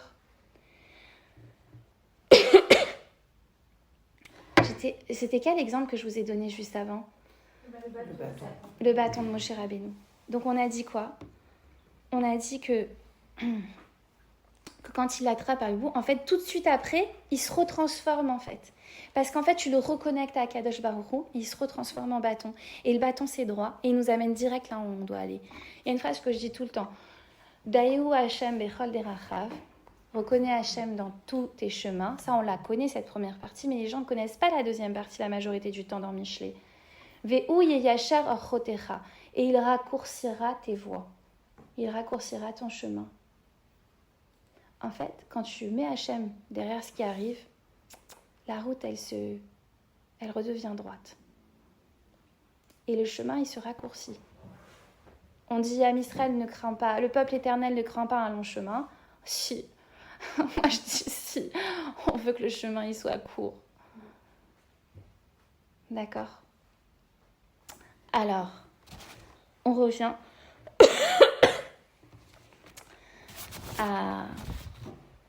Est-ce que vous pouvez donner un exemple de ce qui se passe aujourd'hui, de ce que vous avez vu, vous, Ah bah, de la lumière? je peux vous en dire tellement. Alors, allez-y. Vous voulez que je vous le dise? Bon, Allez-y. alors, juste avant de vous le dire, je voulais vous parler d'un truc très important par rapport à Lot, parce qu'on a vu cette parachat Vayera cette semaine. Et par rapport à la question que tu as soulevée juste au début.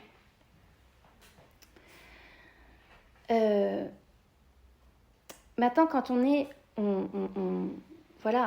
dans la difficulté. D'accord? Lot, regardez. Parce que très souvent, les personnes, on a dit, je repose la question qu'elle a posée, c'est-à-dire que les personnes disent, ok, je crois en Akadosh Baruch Hu, mais pourquoi je serais plus sauvée qu'une autre? Et en fait, la question qu'il y a derrière ça, d'accord? La question qu'il y a derrière ça, c'est, finalement, c'est, en fait, on sait qu'il y a des choses qui doivent arriver. D'accord? On se dit c'est pour le bien, donc voilà, il faut juste que je croie que c'est pour le bien, quel que soit l'endroit où Hachem me mène, mais sauf qu'il y a des choses qui sont douloureuses et je ne veux pas forcément passer par là. D'accord? En fait, on se pose la question, pourquoi les gens ont peur? Parce qu'ils se disent, et c'est là, on voit dans la Torah, quand est-ce qu'on a dit qu'on a 2 de nos ancêtres qui ont eu peur? D'accord? C'est qui? Moshe Rabbeinu, il a eu peur. Qu'est-ce qui s'est passé avec Moshe Rabbeinu quand il est sorti et qu'il a vu l'Égyptien en train de battre le Juif.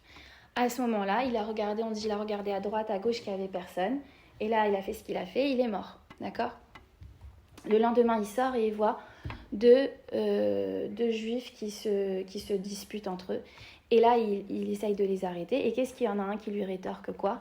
Il lui dit quoi ? Qu'est-ce qui va se passer si jamais on ne s'arrête pas ? Tu vas nous tuer comme tu as tué l'Égyptien hier ? Et là, qu'est-ce qu'il dit ? Il a peur. Il dit quoi ? Noda Davar, cette chose-là, elle est connue. Et à ce moment-là, on dit qu'il a été pourchassé, qu'il a dû fuir la maison de Paro, qu'ensuite, etc. Il a eu tout ce long chemin avant de pouvoir revenir et être le libérateur de Ham Israël. D'accord ? Qui c'est l'autre personne qui a eu peur ? C'est Yaakov. Yaakov Avinu. Quand est-ce qu'il a eu peur ? Quand il allait à la rencontre de son frère Esav. Et pourquoi il avait peur ? Regardez ce qui a marqué dans les textes. Et c'est là, en fait, la question qui nous taraude à tous, en fait. Qu'est-ce qui a marqué ? Il avait peur de ne pas avoir assez de mérite. Pourquoi je serais plus méritante qu'une autre ? Et pourquoi il avait peur de ne pas avoir assez de mérite ? Dis-moi, tu vas voir Esav, un rachat gamour. T'as peur de ne pas avoir assez de mérite ? En fait, il savait que Esav, pendant toutes ces années où lui, il avait dû fuir son père, il avait pu faire une mitzvah capitale, la mitzvah de Kibboud Avaim. D'ailleurs, il était très fort dans cette mitzvah de respect des parents. D'accord ? Donc, il avait peur grâce au mérite d'Esav, il soit touché par le mal. Ok ? On dit on ne doit pas avoir peur de la balle, on ne doit pas avoir peur des flèches, on doit avoir peur de nos fautes. D'accord ? En fait, la peur, et c'est ce que je ne vous ai pas dit tout à l'heure, la peur, elle est là, je vous ai dit, pour nous faire réagir. Mais comment nous faire réagir ? Et on le voit aussi dans la paracha de Lot. Nous faire réagir, pas nous faire réagir pour avoir peur des gens, des événements, de ce qui peut nous tomber dessus. Nous faire réagir pour nous faire changer. Pour nous dire, en fait, je dois changer. Je dois évoluer. Je dois me rapprocher de qui je suis. Je dois me rapprocher d'Hachem. C'est tout, en fait. Hachem, il a créé la peur pour, comme je vous ai dit, pour qu'on revienne à lui. Pour revenir à lui, il faut faire teshuva. Alors là, vous me dites, ok, alors c'est parce que je dois changer, mais ça veut dire qu'en fait, j'ai pas tant de mérite que ça, c'est-à-dire pourquoi je vais être protégée ? Oui, c'est l'autre question qui vient derrière. Vous me suivez ou pas ? Vous me suivez ? Non, oui, non ? Non. Oui, non ? On peut répéter. D'accord, ok. Je vais essayer, hein. Parce que ça va plus vite dans ma tête que dans... Si en fait... comment dire, il avait peur, Yaakov, il avait peur de ne pas avoir assez de mérite, d'accord ? Et c'est comme ça que le mal, il nous touche, ok ? C'est quand, finalement, on a moins de protection divine par nos fautes, ok ? Donc, finalement, on peut tous avoir peur, oui ou non ? Oui, ok. Alors, on a un autre cadeau magnifique. Et c'est là que je veux en venir. C'est là que je dis, active le bouclier magique, parce qu'on a un super bouclier magique. Et là, je peux vous raconter plein d'histoires. J'en ai tout un sac, d'accord ? Eh bien, il nous a donné un cadeau extraordinaire. Il y a d'un côté Sachar Ve'onesh, c'est vrai, ça existe, d'accord ? Récompense, punition, tout ça, ok ? Même si je ne dis pas que c'est des punitions, c'est que des réparations, ok ? Mais d'un autre côté, il nous a donné le cadeau du chesed absolu, le chesed gratuit d'Akadosh Baruch Hu, la bonté. Qu'est-ce qu'on dit dans la Hamida tous les matins ? Hachem, Ozer, ou Moshia, ou Magen. Baruch Ata Hachem, Magen Avraham. Qui c'est qui a la protection la plus incroyable ? Parce que Ozer, c'est une aide, Moshia, il sauve, Magen, il protège. C'est quoi le mieux ? C'est Ozer ? C'est Ozer ? C'est Magen, la super protection. Vous êtes d'accord, la Magen David ? Hein, d'accord ? Ça veut dire que Ozer, c'est une aide. Moshia, il nous sauve, on est déjà dans la détresse. Ok ? Et Magen, c'est une protection, tu n'as même pas besoin, tu es tout le temps protégé. Comment ? Et c'est qui bénéficie de cette protection ? Abraham. Et Abraham, c'est quoi ? Chesed. Ok. Alors, je vais vous dire autre chose. Aboteach Bachem. Aboteach Bachem. Chesed et sauvez-nous. Le chesed, celui qui croit en Akadosh Baruch Hu, son chesed, il l'entoure, il crée une protection absolue, une protection divine. Je vais vous donner une autre phrase, après je vous explique tout, d'accord ? Tzadik, on dit que Habakkuk il dit si on doit résumer la Torah à un principe, c'est Tzadik be'emunato irie. Le Tzadik, il vit de sa émouna. Alors ça c'est quand on traduit littéral, on traduit en français, mais en fait c'est pas vrai. Irie c'est au futur. En fait, ta émouna, irie, elle te fait vivre, c'est-à-dire c'est elle qui détermine ce qui arrive après à chaque fois. Comme je vous ai expliqué, d'accord? Au futur, ok? Qu'est-ce que j'essaye de vous expliquer là? C'est quoi le bouclier magique? D'accord? Je vais vous donner une histoire pour vous faire comprendre ce que j'ai en train de vous dire. Le Machal, c'est Rabbi Yehuda Anassi. Je ne sais pas si vous connaissez cette histoire dans la Gemara. Rabbi Yehuda Anassi, peut-être je donne trop d'informations là. Rabbi Yehuda Anassi, il était à l'abattoir. Et là-bas, il y a un petit agneau qui s'est enfui de l'abattoir et qui est parti se cacher sous la cape de Rabbi Yehuda Anassi. C'est Gadol, hein, Rabbi Yehuda Anassi, si vous savez de qui on parle. Et qu'est-ce qu'il lui dit, Rabbi Yehuda Anassi? Il lui dit « Lech, va à ta mission. Si tu as été créé pour ce moment-là où tu vas faire la shrita, kshera, que tu vas pouvoir être sur des tables de Shabbat, qu'on va élever ta matière, que avec toi on va faire des parchemins pour la Torah avec toi. Mais sois content, va joyeusement à ta mission. » Vous savez ce qui s'est passé? À partir de ce jour, des souffrances innommables se sont abattues sur Rabbi Yehuda Anassi. Alors vous allez me dire, mais attends, il n'a pas fait d'Avéra, et c'est ce qu'il dit, c'est vrai en plus. Oui, c'est vrai. Alors pourquoi des souffrances pareilles? 13 années de souffrance. C'est tellement puissant ce que je vais vous dire là. 13 années de souffrance. Jusqu'au moment où un jour il était chez lui, sur sa chaise roulante, avec une personne qui s'occupait de lui. Et il y avait des souris dans sa maison, d'accord? Et la personne qui s'occupait de lui a pris un bâton et elle a commencé à battre les souris et elle voulait les tuer pour pouvoir s'en débarrasser. Et là, il a dit non, c'est des créatures d'Akadosh Baruch Hu, tu les frappes pas.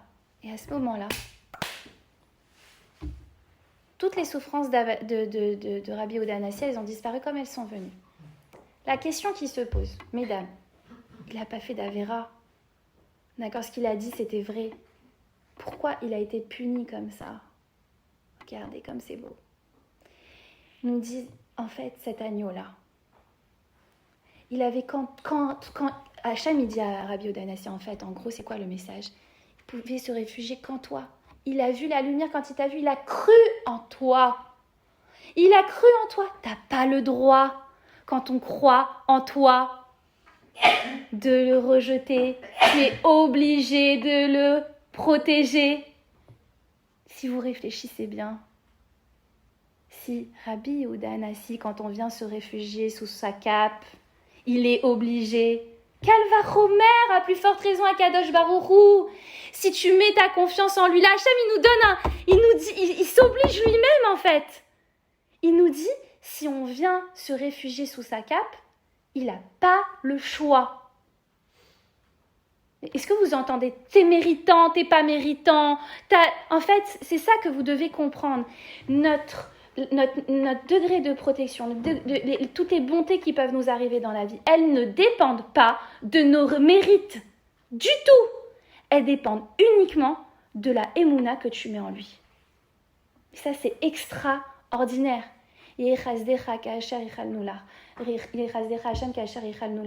Que ta bonté se déverse sur nous à la mesure de la confiance que l'on met en toi. En fait, il faut comprendre, quand on dit Aboteach Bachem Chesed Yesoveveu, celui qui croit en Akadosh Baruch Hu, le Chesed l'entoure. Ça veut dire quoi le Chesed? Si c'est du Chesed, c'est gratuit. C'est pas dépendant c'est pas du donnant. Vous êtes d'accord? Ou sinon on n'appellerait pas ça du Chesed. Donc Hachem, il nous montre qu'en fait, sa protection, la protection qu'il va nous mettre autour de nous, elle est gratuite. Ça veut dire qu'elle n'est pas dépendante de nos mérites, mesdames. Et qu'on ne doit pas avoir peur. Elle est juste dépendante d'une seule chose. Une seule chose. La émouna que tu mets en lui. Et là, il n'a pas le choix. Donc, encore une fois, vous savez, c'est très, ce que je vous dis vraiment, c'est tellement important. Si chacun avait conscience de ça, d'accord, eh bien, on peut actionner quelque chose d'incroyable autour de nous.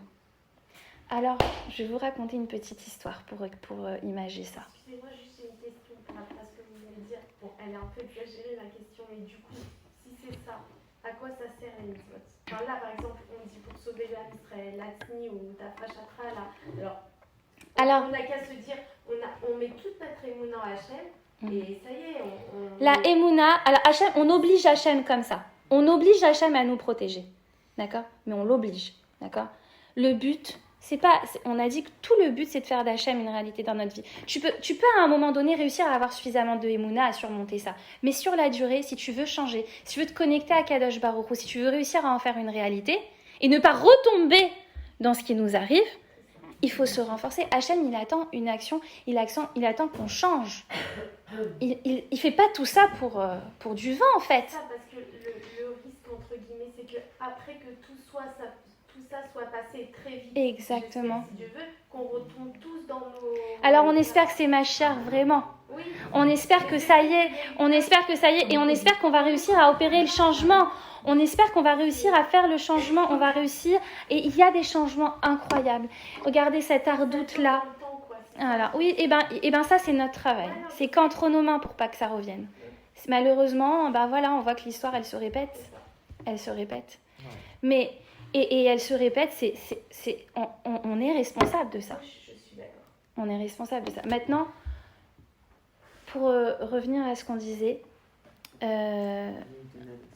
oui, je vais donner un exemple. Alors, j'ai plein d'exemples.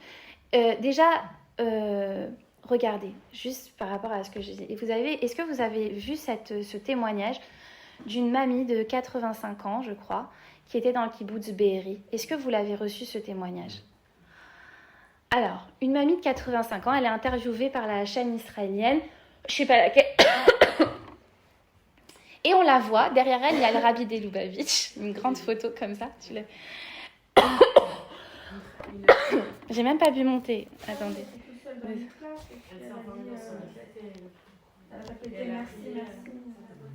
Alors, regardez, ça c'est juste incroyable. Elle est avec la photo du Rabbi derrière elle, et le présentateur, la première chose qu'il lui demande, vous êtes religieuse? Pas du tout. Alors elle lui dit non, je suis pas religieuse, mais j'ai mes enfants, mon fils et mes petits-enfants, ils ont fait tchouva, et ils sont chabad. Et ils m'ont enseigné plein de petites choses. Il faut avoir Emouna B'Hachem, mamie, c'est Hachem qui a tout créé, il faut faire les trucs. Elle est au kibbutz Be'eri, bon voilà. Mais elle lui dit, elle disait dans le truc, mes enfants ils m'ont inculqué ça. Ça veut dire mes petits enfants, c'était dans ma tête quoi. Hachem. Mais moi je suis pas du tout pratiquante, je suis pas. Et alors j'ai pas tout compris parce que moi j'ai l'hébreu du Lashana Kodesh, mais l'hébreu courant il y a des trucs qui m'échappent et en plus elle parlait assez vite, bon j'ai essayé de prendre ce que je pouvais prendre, mais il faut l'écouter, franchement il est incroyable et donc elle dit bon alors racontez-nous. Alors elle dit voilà, vous savez ce qui est arrivé quand ils sont arrivés dans le kibbutz, etc. Et elle dit, ils nous ont dit d'aller dans les miklat. Elle dit, c'est très courant en Israël qu'il y a des alarmes, on va dans le miklat, on n'est pas inquiet. Et elle dit, à ce moment-là, je ne sais pas ce qui m'a pris. Elle dit, j'ai décidé de prendre une bouteille d'eau et un morceau de challah qu'il y avait sur la table. Jamais je prends rien quand je vais dans le miklat, ça veut dire, voilà. Et elle part dans le miklat. Et à Shemishmor, voilà, le diable est rentré à l'intérieur, dans le truc, et ils ont commencé à aller partout. Et à faire ce qu'ils font. Et ils arrivent au miklat de cette dame qui a 85 ans. Donc elle peut pas tenir la porte, elle peut pas tout ce que vous savez, tous les outils pour pouvoir rentrer, ils sont 15 derrière la porte. C'est ça, hein, tu me suis? Oui, non. Et ensuite, alors, je vous donne pas tous les détails de l'histoire. Je dis, mais qu'est-ce que vous avez fait? Qu'est-ce que vous avez fait? Comment vous avez fait? Je me suis réfugiée dans Hachem. Elle a dit, je n'ai fait que répéter. Et je crois que c'est pendant 12 heures qu'elle a fait ça. Hachem Mogen Oti. Hachem, il me protège. Hachem, c'est ma protection. Hachem, Shomer Alay. Hachem, elle a dit, j'ai créé. Elle me dit, je le répétais tellement, parce que comment tu tiens, même si, c'est-à-dire avec ces barbares derrière la porte qui hurlent, qui frappent, qui tapent, et avec tout ce que tu entends autour, comment tu fais? En fait, elle a dit que tellement elle répétait les mots, eh bien, elle n'entendait plus rien autour. Elle a dit merci aussi, non? Et elle disait merci. Et elle invoquait le srout des rabbanim, tout le srout des rabbanim. C'est des protections pour moi. Et le srout de mes petits-enfants, c'est des protections pour moi. Elle faisait que répéter. Et elle a dit, elle a réussi à s'organiser pour boire, je sais pas, un petit peu chaque heure, manger ce qu'il fallait. Enfin, et je sais pas, elle a même parlé un truc avec le Tania. Je sais pas qu'est-ce qu'elle avait réussi à récupérer, le livre qu'elle avait mis là, je sais plus. En tout cas, c'était juste impressionnant. Elle a réussi à se réfugier, à créer cette protection. Et elle a dit, ils n'ont pas réussi à ouvrir. Ils n'ont pas réussi. Ils ont réussi partout, presque partout. Ils n'ont pas réussi à ouvrir. Ils avaient tout. Elle s'est réfugiée. Moi, je dis, c'était la teva. La teva, c'est quoi? C'est un mot. Milim. Milim, dans les milim d'Akadosh Baruch Hu. Dans la prière. Vous savez, la tfila, comment c'est puissant. Tu crées ton arme nucléaire. Tu n'as besoin de personne d'autre. Ça, c'est un des témoignages. Maintenant, je voudrais vous terminer par... alors, je ne sais pas lequel je vous donne. Oui, je vais vous dire Barak. Barak, c'est un des 3 seuls survivants de la rave party. Il y en a eu 3. Alors, il y en a eu plein qui ont été sauvés, ils sont venus. Il y a une voiture qui est venue, qui a réussi à les sortir. Mais ceux qui sont restés à tout le temps jusqu'au bout, qui n'ont pas pu être exfiltrés, d'accord? Il n'y en a eu que 3 qui s'en sont sortis. 3. Et il a témoigné chez Rav Arush. Est-ce que vous l'avez entendu, ce témoignage? Alors, écoutez ça. Pas religieux. Bon, vous imaginez qu'il n'est pas religieux, vu qu'il était à la rave party. Hein? C'est celui qui a fait le Gomel, là, chez un rap, non? Alors, je sais pas, mais en tout cas, moi, j'ai juste écouté son témoignage. Je l'ai écouté plusieurs fois parce que vraiment... Je voulais pas l'écouter parce que je voulais pas avoir les détails sordides, mais au final, j'ai écouté parce que je voulais tirer maintenant, essayer de comprendre comment il a bénéficié de cette protection. Et d'ailleurs, en fait, j'ai fait le parallèle avec Lot et j'ai tout un cours sur ça, mais je pourrais pas vous le faire aujourd'hui. Eh bien, qu'est-ce qui s'est passé? Il avait commencé à faire 2 Shabbats. Il ne faisait pas Shabbat. Il avait commencé à faire 2 Shabbats avant cette rave party. D'accord. Et il y a l'annonce de cette grande fête et tout, qui va rassembler énormément de jeunes de partout. Et là, il craque. Il ne pouvait pas résister à la tentation, ses copains qui l'entraînent et tout. Et sa mère, elle lui dit, regarde, tu as commencé à faire Shabbat, c'est dommage et tout. Pourquoi tu continues pas? Ça va. Écoutez ce qu'il dit, j'étais choquée. Ça va, j'ai commencé à faire 2 Shabbats. Hachem, il me protège. Déjà, j'ai pas compris cette phrase en fait. Parce que, attends, dis-moi, tu vas à une rave party où tu vas faire, j'imagine, les pires avérotes qui puissent faire, et voilà. Shabbat, Simchat Torah, Hachem, il me protège. Écoutez, mais c'est très important que vous compreniez ce qui est en train de se passer là. D'accord? Il continue. Il dit ça, c'est son discours, je dis bidjouk. Alors lui, il y avait la traduction en dessous, donc je vous dis bidjouk ce qu'il dit. D'accord? Et il décide. Alors il dit qu'il a attendu jusqu'au dernier moment que son inscription elle soit validée. Parce que vous savez, il fallait qu'elle soit validée sur leur truc, etc. Et final, elle a été validée. Il dit, waouh, super. Il peut y aller. Il part donc à cette fameuse fête où il fait tout ce qu'il a à faire. Et c'est parce qu'il faut savoir que ça a commencé à 6h30 du matin. Ça veut dire qu'ils ont passé toute la nuit avant. Et ça faisait 3 jours, je crois qu'elle a duré 3 jours, la rave party. 6h30 du matin, l'enfer commence. Il dit, donc il était là. Alors c'est très intéressant parce que c'est lui et 2 filles qui ont été sauvées. J'ai pensé à Lot et ses 2 filles. Et en fait, il dit, bon, ils arrivent, tout ça. Et ils sèment la mort partout. Voilà, je ne rentre pas dans les détails. Ils ont tout un arsenal avec eux. Ils sont partout. Ils se répandent partout. Il dit, on n'a aucun échappatoire. Alors, il court. Et alors, ce qui est très important, c'est que dans la paracha de Vaïra, il dit alors, je ne sais pas, j'aimerais vous le remettre dans le texte. Sauve ta vie, ne regarde pas derrière toi, ne t'arrête pas dans toute la plaine, sauve-toi vers la montagne de crainte de périr. Et il dit, il fait que courir, il regarde pas ce qui se passe, il n'essaye pas de comprendre ce qui se passe, il regarde, il continue, il court. Lui, il voulait aller vers sa voiture pour essayer de se sauver. Arrivé à sa voiture, elle explose. Ils ont envoyé un truc. Alors là, il est piégé, il est obligé de retourner là dans l'enclos et il est piégé comme un animal. Et il décide de se réfugier, il réussit à se réfugier dans les toilettes. Il rentre dans un toilette, il dit on ne peut pas fermer les toilettes, si on ferme les toilettes, c'est fichu, ils savent qu'on est dedans. Qu'est-ce qu'il fait ? Il laisse la porte ouverte. 3 impacts de balles sur la porte. D'accord ? Il laisse la porte ouverte et à ce moment-là, il dit mais comment vous avez fait ? À ce moment-là, je n'ai fait que prier. Et il a dit, j'ai dit comme ça, Akadosh Baruch Hu, je m'engage. Ça y est maintenant, je m'engage, je vais changer. Akadosh Baruch Hu, je vais faire Shabbat. Akadosh Baruch Hu, protège-moi. Akadosh Baruch Hu, épargne ma mère, épargne la tristesse de mes parents. Akadosh Baruch Hu, je t'aime. Akadosh Baruch Hu. Et il a fait que prier comme ça, sans s'arrêter. Il a dit 8h30. 8h30. Et il entendait tout ce qui se passait. Et c'était, on peut même pas s'imaginer. Il faut savoir qu'à la fin, le Tzahal rentre pour aller essayer de voir qui peuvent... Il crie personne, il n'y a plus personne, tout le monde est mort. Et là, il ne pouvait même pas à peine prononcer. Et il veut dire qu'il est là. Et sauf que Tzahal, il se dit c'est impossible qu'il ait survécu, donc ça doit être un terroriste. D'accord ? Comment c'est possible ? Et à ce moment-là, il crie Shema Israël, Hachem Elokeinu, Hachem Echad. Il se met à terre, il le relève et c'est comme ça qu'il le sort et qu'il exfiltre avec les 2 autres filles qui étaient avec lui. Alors, j'aimerais qu'on analyse ce qui s'est passé là. Je vous ai posé une question, c'est comment, et ça c'est très important, comment, il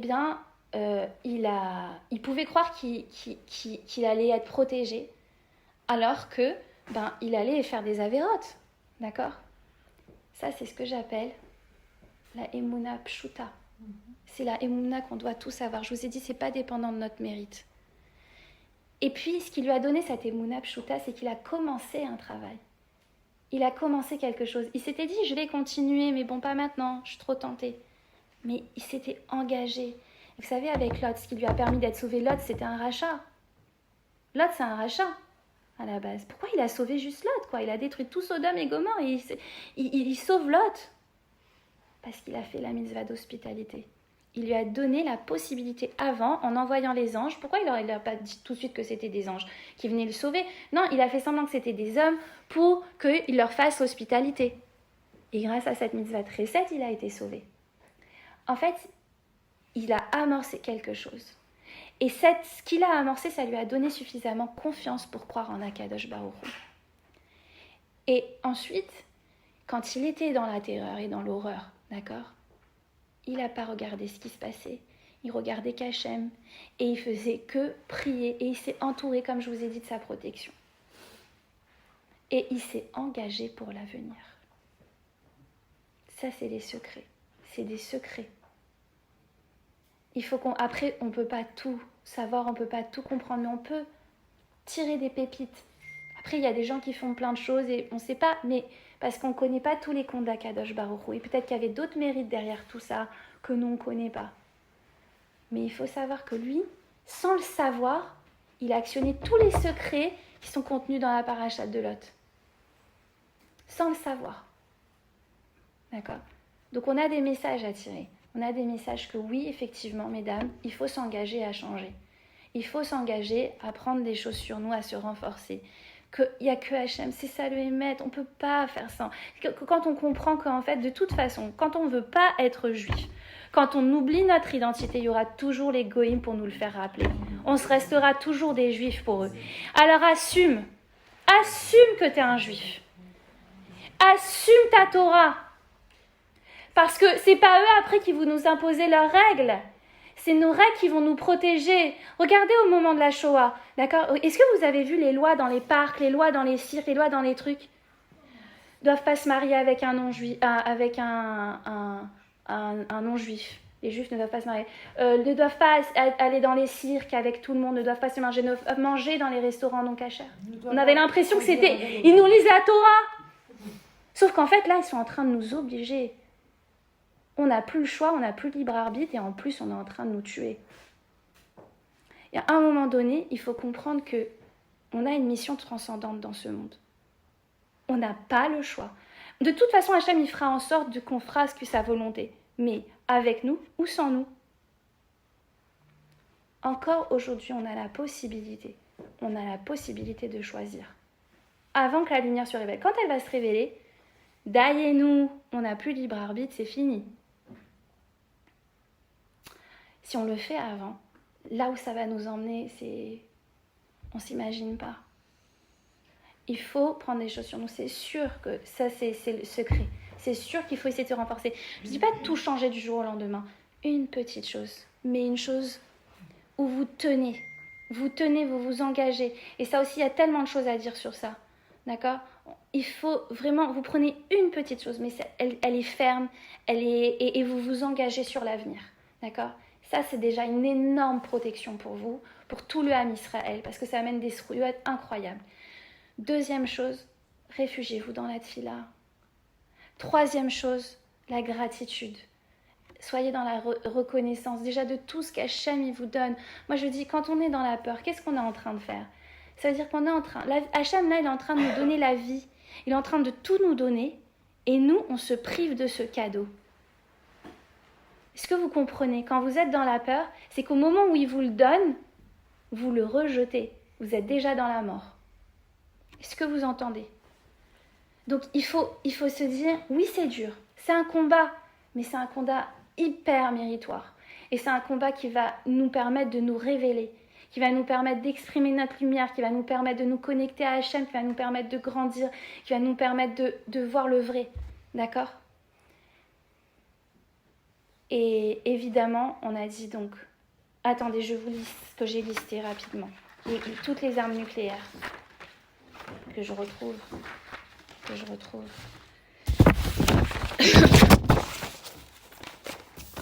Ah, l'espoir, on en a parlé. La Emouna, on en a parlé. La Hardout. Ça, on n'en a pas parlé, mais on n'aura pas forcément le temps d'en parler, mais là, on le voit.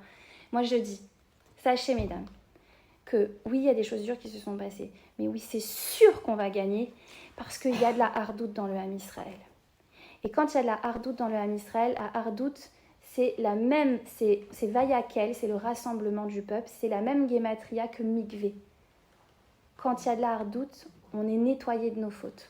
Quel que soit notre niveau, on crée un Mikvé. Donc sachez que la Hardout, c'est très très puissant aussi. Messirut Nefesh.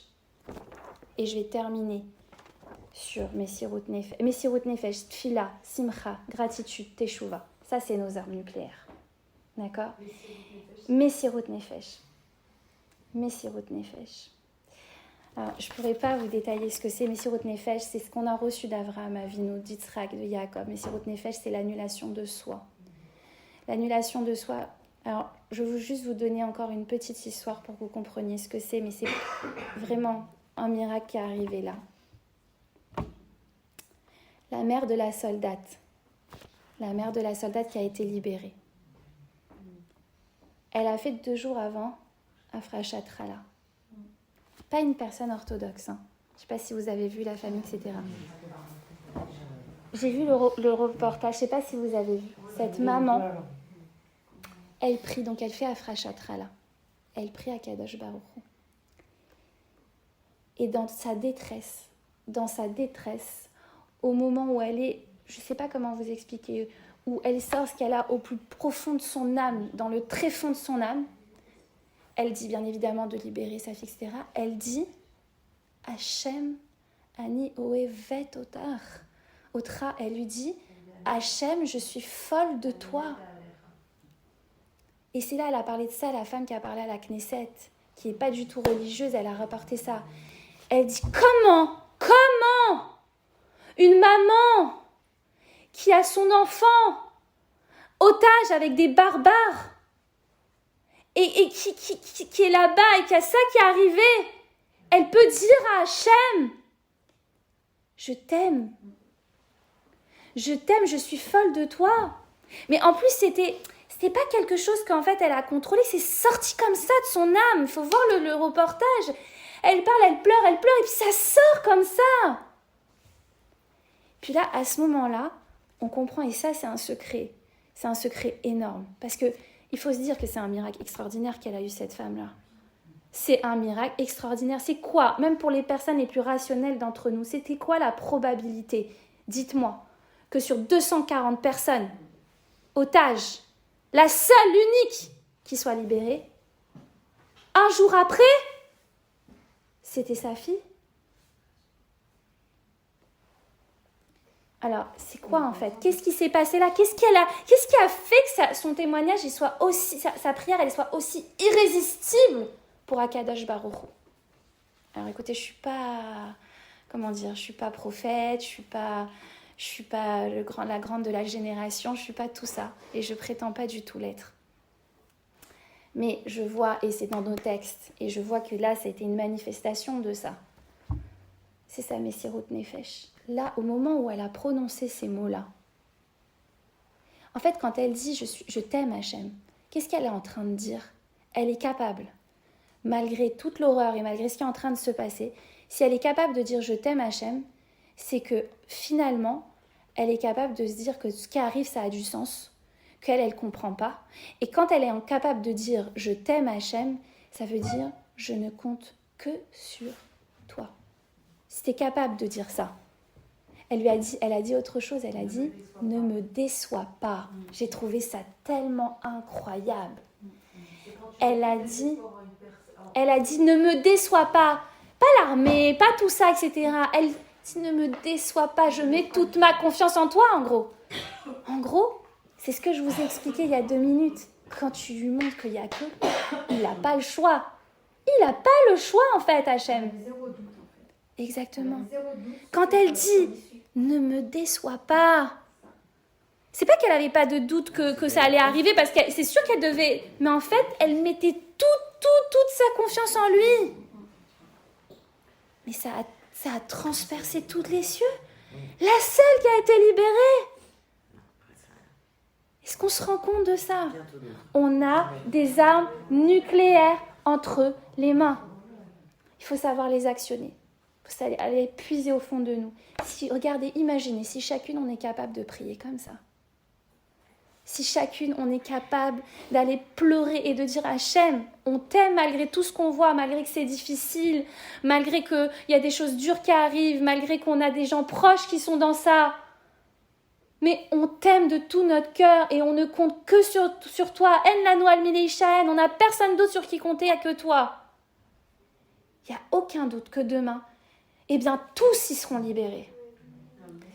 Alors voilà, je vous dis mesdames, si on doit retenir quelque chose, eh bien c'est ça, c'est ce message-là. On a un pouvoir qu'on ne connaît pas. Employons ce pouvoir-là. Mettons toutes ces armes-là qu'on a entre les mains. L'espoir, comme je vous ai dit, c'est une action, c'est une confiance agissante, d'accord? La émouna, d'accord? La tfila, la gratitude, la hardout, d'accord? La tfila, et tous les mérites de nos pères, de nos ancêtres, la Messirut Nefesh. Il faut être capable aussi à certains moments, la Messirut Nefesh, c'est de se surpasser. Faire quelque chose, on va s'arracher à soi. C'est ça en fait ce qu'elle a fait là. Elle s'est arrachée à elle-même. En fait, ce que je vais vous dire, c'est très fort, ce que je ne vous ai pas dit. Ça veut dire quoi? Elle s'est arrachée à elle-même. Elle a fait quelque chose qui dépasse l'entendement humain. Et en fin de compte, c'est ça qui a provoqué que, en fait, Hachem, il était obligé de dépasser les forces de la nature et de faire un miracle. Tu fais quelque chose qui dépasse l'entendement humain. Hachem, il fait quelque chose, il nous met au-dessus des forces de la nature. Donc, soit on se remet aux forces de la nature, soit on se remet aux forces d'Akadosh Baruch. Voilà, que ça puisse